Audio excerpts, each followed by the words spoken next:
Selamat datang di PW News. Dengan saya Mas Nagin Jamali dan rekan-rekan saya akan memberitakan mengenai kemalasan remaja dalam berolahraga. Tonton terus, stay tune. Saya dan teman saya sedang bersama Bapak Pak Reki di sini sebagai apa Bapak? sebagai guru olahraga. Di sini saya akan memberikan untuk Bapak dan tentunya yang bisa mengolah rekan-rekan saya. Yang pertama, apa sih tanggapan Bapak mengenai gadget zaman sekarang yang tidak produktif dan tidak rajin olahraga? Oke, tanggapannya terkait gadget yang bisa dibilang males ya, bukan mager, biasanya mager. Nah sebenarnya itu pilihan ya, karena memang untuk gadget sendiri memang kondisi sekarang digital sudah semakin meningkat, gitu. Jadi memang ada beberapa hal yang mendistract terkait perilaku dari gadget ini, termasuk salah satunya media sosial. Nah kebanyakan gadget menghabiskan hampir 8-12 jam itu hanya di depan layar HP, dan untuk apa? Hanya untuk melihat media sosial. Padahal ada hal yang memang ini sebagai perbandingan. Ketika kita misalnya yang gadget rasakan, mungkin saya kasih pilihan gitu, antara misalnya sekarang ketika jarang olahraga itu melakukan beberapa aktivitas pasti ngerasa capek, ya kan? Iya. Nah olahraga capek nggak? Capek juga. Rebahan terus jadi lemas, aktivitas dan sebagainya gampang capek juga. Jadi tinggal pilihan yang mana nih gitu, mau capek gara-gara nggak pernah olahraga terus setiap aktivitas yang rasa lelah dan sebagainya, atau mau capek kita ngelakuin olahraga tapi seger ketika ngelakuin kegiatan-kegiatan yang lain. Jadi sebenarnya tidak bisa disalahkan, cuma memang perlu adanya edukasi, perlu adanya pemahaman kepada generasi sekarang, karena olahraga itu adalah investasi. Mungkin nggak kerasanya sekarang karena gadget kan rata-rata masih muda, masih remaja, mungkin belum merasakan sekarang kondisi pernah olahraga itu gimana sih. Nah tapi kerasanya nanti umur 40 tahun ke atas. Makanya olahraga ini adalah investasi yang gak akan kerasa langsung ketika kita olahraga langsung ngerasa sehat banget, enggak kayak gitu. Tapi investasi jangka panjang. Kenapa? Menurut survei itu di Jepang tuh angka kehidupannya tuh semakin tinggi. Di sana tuh rata-rata usianya bisa sampai 70 tahun ke atas. Harapan hidupnya sangat tinggi. Kenapa? Karena kebiasaan orang Jepang ketika berangkat kemana-mana itu biasanya jalan. Kalau di kita kan sudah dibiasakan naik motor dan sebagainya, malas. Terus di Belanda juga sama. Kenapa di Belanda bagus angka harapan hidupnya? Karena memang di sana dibiasakan untuk naik sepeda kemana-mana. Nah itu berarti kita korelasikan kok bisa harapan hidup mereka tinggi, karena ternyata aktivitas sehari-harinya secara tidak sadar itu olahraga, itu jalan kaki terus bersepeda. Makanya angka harapan hidupnya sangat-sangat tinggi. Nah kalau di kita angka harapan hidupnya di Indonesia sangat-sangat rendah. Kenapa? Karena memang kebiasaan itu yang tadi, kebiasaan mager. Jadi itu pilihan kalian mau berinvestasi untuk masa depan, atau kalian mau bersenang-senang sekarang dan ibaratnya menderita di masa yang akan datang. Seperti itu sih. Oke, baik Pak, untuk pertanyaan kedua, apa yang harus diupayakan agar remaja tetap bisa semangat buat hidup sehat olahraga? Oke, sekarang sebenarnya untuk hidup sehat itu udah jadi passion ya. Jadi banyak orang yang sekarang lagi ramainya hidup sehat tuh jadi gaya hidup gitu. Makanya ada banyak produk makanan sekarang kayaknya menjual ini produk makanan sehat nih gitu. Terus ada beberapa tempat yang dia menjual aktivitas-aktivitas yang sehat juga gitu. Nah, gimana sih cara langkah untuk kita mengurangi tingkat kemageran khususnya anak-anak muda, yaitu adalah dengan awareness, dengan kita selalu mengajak mereka gitu. Dengan cara apa? Karena memang olahraga ini kalau kita lihat gitu, cara pendekatannya udah beda dengan zaman dulu, harus dengan gaya yang baru. Jadi kalau anak olahraga biasanya punya namanya mengolahragakan masyarakat dan memasyarakatkan olahraga. Jadi gimana caranya olahraga ini menjadi gaya hidup gitu. Nah itu kalau di perkotaan sekarang sebenarnya udah mulai jadi tren gitu. Banyak orang-orang yang olahraga pulang kantor dan sebagainya, biasanya malam-malam jogging dan sebagainya. Terus banyak komunitas-komunitas yang itu untuk olahraga juga.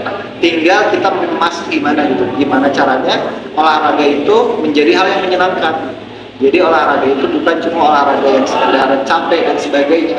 Makanya banyak kegiatan-kegiatan komunitas. Tujuannya ada komunitas apa? Tujuannya biar ada teman merasa dia senang dalam melakukan olahraga dan sebagainya. Jadi biasanya itu meningkatkan motivasi. Kenapa? Dan yang terpenting mereka harus tahu manfaat dari olahraga itu apa. Jadi rata-rata orang nggak olahraga karena mereka belum sadar kenapa olahraga itu harus penting dilakukan.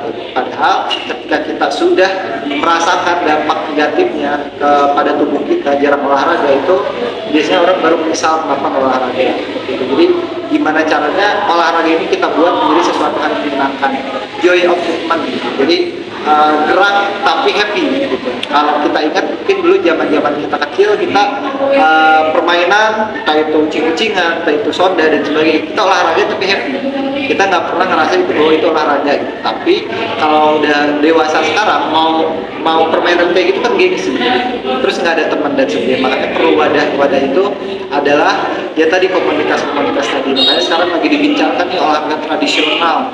Bukan hanya ada anak-anak aja, tapi ada lomba nasional ya. Jadi ada namanya kayak ponnya lagi. Kalau pon kan olahraga secara umum, olahraga modern, tapi ada ini olahraga di pertandingan antar provinsi tapi khusus olahraga nasional. Ada enggrang, ada lari balon dan sebagainya. Jadi itu memang salah satu untuk membranding kembali olahraga itu sendiri. Kapan waktu yang tepat untuk berolahraga? Oke, pertanyaan bagus. Kapan waktu yang tepat untuk olahraga? Nah, untuk olahraga sendiri, sebenarnya waktu yang cocok itu adalah waktu ketika memang gimana ya? Jangan sampai kita menunggu atau terpatok pada waktu yang bagus, tapi usahakan sebisa mungkin kapan kita punya waktu kita olahraga. Sebenarnya kalau kita itu olahraga itu yang paling bagus itu kapan? Yang pasti itu pagi hari. Jadi ketika sebelum matahari terbit, biasanya itu udaranya lagi bagus-bagusnya, dan ketika kita mau beraktivitas, karena salah satu manfaat olahraga adalah kita merasa seger. Jadi ketika kita olahraga di pagi hari, banyak orang yang salah persepsi, takutnya kita capek dan sebagainya. Padahal ketika kita olahraga di pagi hari, itu badan kita jadi segar dan kita siap untuk melakukan aktivitas lainnya. Makanya jangan takut untuk olahraga di pagi hari. Pak, boleh nggak main olahraga di siang hari atau sore hari atau malam hari? Boleh aja, kapan aja, cuma disarankan memang pagi hari. Kalau siang hari karena cuacanya biasanya panas dan kurang cocok untuk tubuh kita. Sore hari juga bagus, sore hari bagus. Kalau malam hari sebenarnya banyak sekarang di perkotaan karena sibuk dan sebagainya, biasanya olahraga di malam. Cuma untuk malam hari ini, karena ibaratnya tubuh kita tuh kan harus istirahat. Jadi ibarat mesin kan harus didinginkan dulu. Kalau terus dipakai dan sebagainya kan jadi rusak kayak gitu. Makanya malam hari itu kita memang tubuh kita diciptakan untuk beristirahat. Nah, salah satu manfaat olahraga kan kita jadi segar ya. Jadi ketika misalnya kita olahraga malam hari, dampaknya apa? Dampaknya ketika kita habis olahraga, kita agak susah untuk tidur karena kita segar gitu ya. Gitu. Jadi agak mengganggu waktu tidur kita kalau malam hari. Tapi boleh kok, boleh kalau misalnya nggak ada waktu sama sekali, jangan sampai terpatok kalau pagi hari ke olahraga. Kapan aja olahraga? Cuma waktu paling bagusnya adalah pagi hari. Kalau malam hari itu boleh, tapi mengganggu waktu tidur kita. Kayak gitu. Satu pertanyaan terakhir nih. Olahraga apa sih yang bisa dilakukan oleh Gen Z yang tadi kata Bapak mageran? Olahraganya banyak sebenarnya. Untuk olahraga tergantung olahraganya olahraga individu atau olahraga olahraga kelompok gitu. Kalau olahraga individu boleh dibiasakan aja ketika bangun tidur kita stretching dan sebagainya. Nah, itu mungkin kita nggak kerasa hal tersebut kayak sepele, padahal itu berpengaruh banget. Habis stretching misalnya banyak sekarang orang-orang yang kalau ada alat bisa dumbbell dan sebagainya. Habis itu kalau enggak pun bisa jalan aja. Yang paling simpel adalah jalan. Usahakan ketika bisa kita kemana-mana nih, sekiranya masih bisa kita jangkau untuk jalan kaki aja. Tapi kalau misalnya kita punya komunitas nih, kita punya teman-teman, olahraganya lebih bagusnya bisa bervariasi tadi kayak permainan dan sebagainya. Jadi bukan masalah ringan apa beratnya, tapi olahraga tuh senang apa enggak ngelakuinnya. Mau seberat apapun kalau kita senang pasti kita akan lakuin. Jadi jangan terpatok apa ya, jangan terpatok olahraga itu sesuatu hal yang membosankan. Gimana caranya untuk kita mau olahraga, pertama niat dulu dari kita, terus kita bikin sesuatu hal itu jadi hal yang menyenangkan. Cari komunitas, terus itu juga. Jadi sehatnya bukan cuma sehat fisik, tapi sehat secara sosial juga. Ya, gitu. Kebanyakan Gen Z sekarang memang pelampiasannya ketika ada masalah dan sebagainya harus dihapus. Jadi menyendiri, terus make up, sebagainya. Serasa ketika udah sendiri itu plong aja, padahal masalah itu harus diselesaikan bukan dihindari. Baik Bapak, terima kasih atas waktunya sudah mau diwakilkan oleh kita semua. Ya, sama-sama. Terima kasih juga.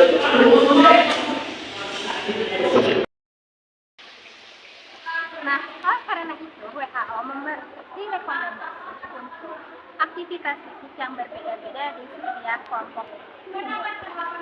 Anak-anak dan remaja direkomendasikan aktivitas yang ringan dan minimal 60 menit setiap hari. Sedangkan untuk orang dewasa, WHO merekomendasikan untuk olahraga minimal 2 kali per pekan. Dan untuk orang yang lanjut usia, WHO merekomendasikan untuk olahraga 2 kali per pekan.